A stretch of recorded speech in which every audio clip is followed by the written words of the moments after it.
반갑습니다. 고3 언어와 매체 음운 우리 공부하고 있는 중이었습니다. 자, 음운 중에서도 이번에는 탈락을 이야기할 거고요. 오늘은 자음군 단순화에 대해서 공부하도록 하겠습니다. 먼저 자음군 단순화 개념을 정리를 하고 갈 건데요. 자, 자음군 단순화는 겹받침이 발음될 때 그러니까 음절 끝에서 일어나는 일이죠. 음절 끝에 두 개의 자음이 올 때 이 중에서 한 개의 자음이 탈락하는 현상을 자음군 단순화라고 이야기합니다. 자, 대표적인 경우는 이렇게 그 리을 기역 받침이 두 개가 오는 경우가 있습니다. 자, 이렇게 두 개가 오지만 정작 발음할 때는 이렇게 기역으로 바뀌어서 소리가 나는 거죠. 그리고 리을 미음 이렇게 오는 경우도 있습니다. 자, 이런 경우에도 역시 발음할 때는 미음으로 리을이 탈락한 채로 미음만 발음되는 그런 현상이 일어납니다. 그 다음에 목의 경우에도 마찬가지입니다. 받침으로 기역 시옷이 있었지만 시옷이 탈락하고 기역만 발음되는 이런 현상을 자음군 단순화라고 이야기합니다. 자, 그런데 여기서 한 가지 주의해야 될 것이 있습니다. 예를 들어서 우리 이런 글자가 있을 때, 자, 박이라고 쓰지만 쌍기역으로 발음할 수가 없죠. 그래서 이거 발음할 때는 박으로 발음을 하게 됩니다. 자, 이거는 자음이 이게 두 개 붙어 있는 자음군이 아니라는 얘기입니다. 자, 자음군은 앞에 나와 있던 것처럼 이렇게 자음이 여러 개가 오는 것을 자음군이라고 이야기하는 것이고, 쌍기역은 여러분도 알다시피 자음 체계표에 있던 거죠. 자음 중에 하나입니다. 그래서 쌍기역이 기역으로 바뀌는 것은 자음군 단순화가 아니라 교체 현상이죠. 음절의 끝소리 규칙입니다. 그래서 이거랑은 꼭 구분해서 기억해 두셔야 되겠습니다. 자, 그리고 위에 나온 이런 형태의 자음군 단순화는 사실 그렇게 어렵지 않아서 자연스럽게 여러분들이 발음 나는 한 가지만 탈락시키고 발음을 하시면 됩니다. 근데 아래쪽에 있는 젊다, 짧고 밥다, 없지의 경우에는 좀 조심하셔야 되는 것들이 있습니다. 자, 먼저 젊다부터 보겠습니다. 자, 리을이 탈락되는 거죠. 자음군 단순화로 리을이 탈락되고 미음만 남게 됩니다. 그리고 이 미음으로 인해서 뒤에 나오던 디귿이 쌍디귿으로 발음나는 경음화가 일어나게 됩니다.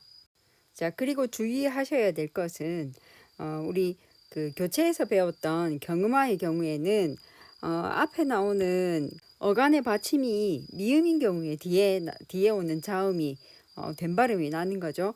그렇기 때문에 짧고의 경우에도 비읍을 그대로 둔 채로 뒤에 나오는 기역을 된 발음으로 만들고 난 다음에 비읍이 탈락되는 것이 맞다는 얘기입니다. 이거를 순서대로 적어 보자면, 자, 먼저 짧고에서, 자, 앞에 나와 있던 그 비읍의 영향으로 뒤에 된 발음이 먼저 나게 됩니다. 그러면 여기에서 경음화가 일어나는 거죠. 자, 경음화 먼저 일어나고 나면 그 뒤에 다시 비읍을 탈락시키고 자음군 단순화 되면서 자, 짧고로 발음나게 된다는 얘기입니다. 자, 만약에 이 경우에 비읍을 먼저 탈락시키고 나면 뒤에 된 발음을 만들 수 있는 자음이 사라지게 되는 거죠. 그래서 이게 다른 경우에 설명이 잘 되지 않기 때문에 항상 앞에 나오는 경음화를 먼저 시키고 난 다음에 자음군 단순화를 해야 되겠습니다. 그러면 여기서 조금 더 확장된 형태로 바로 뒤에 나오는 밥다를 보도록 하겠습니다. 이거 받침이 잘못됐죠? 비읍입니다. 자, 그러면 밥다의 경우에, 자, 밥다의 경우에는 약간 특이한 경우인데, 짧고에서는 그 리을을 남기고 비읍이 탈락되죠. 보통 이런 경우에 리을 비읍은 앞에 있는 리을을 남기고 뒤에 나오는 그 자음을 탈락시키는 경우가 많습니다. 그런데 이거 밥다는 아주 예외적인 경우인데요. 자, 밥다에서 앞에 나와 있던 비읍 받침 때문에 뒤에 나오는 디귿이 된 발음으로 먼저 바뀌게 됩니다. 그러면 경음화가 먼저 일어나는 거죠. 자, 경음화 일어나고 나면 그 뒤에 리을이 탈락되고 밥다만 남게 되는 겁니다. 그리고 2단계에서는 자음군 단순화가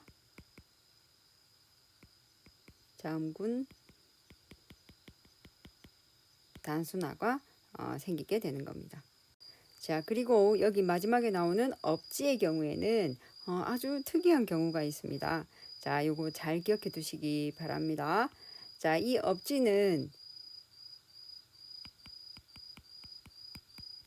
업지에서 그 뒤에 나와 있는 이거 시옷 받침을 먼저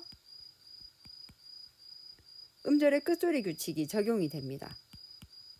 자, 그리고 음절의 끝소리 규칙을 바로 적용시켜야 되는 이유는 뭐냐 하면 여기 뒤에 나와 있는 지읒이 된 발음이 나야 되는데 시옷이 앞자리에 있게 되면 시옷을 앞자리에 두고 있는 된 발음 규칙이 우리말에는 없죠.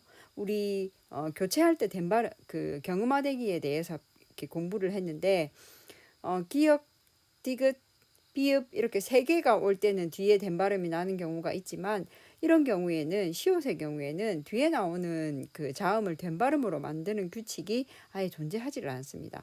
그래서 이것이 가장 논리적으로 설명이 되려고 하면 시옷이 먼저 디귿으로 바뀌고 난 다음에 자, 그러니까 이 단계에서 음절의 끝소리 규칙이 먼저 적용이 돼야 논리적으로 설명이 가능합니다.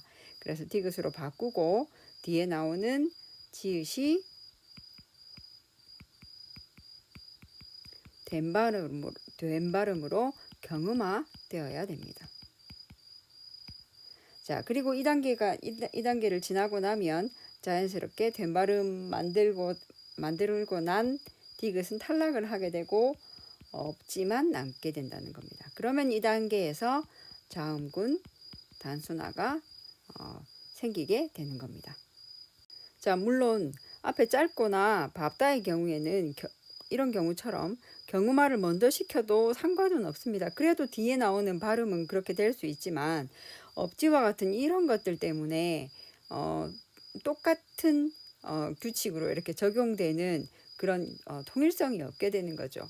그래서 가장 일반적으로 음운 현상을 설명을 하기 위해서는 업지가 바뀐 것처럼 음절의 끝소리 규칙을 먼저 적용시키고 그 다음에 경음화되고 그 다음에 자음군 단순화 현상이 생기는 것으로 이런 순서로 설명을 하는 것이 가장 논리적이라서 지금은 우리 시험에서는 이런 형태로 음운의 변동을 설명을 하고 있습니다.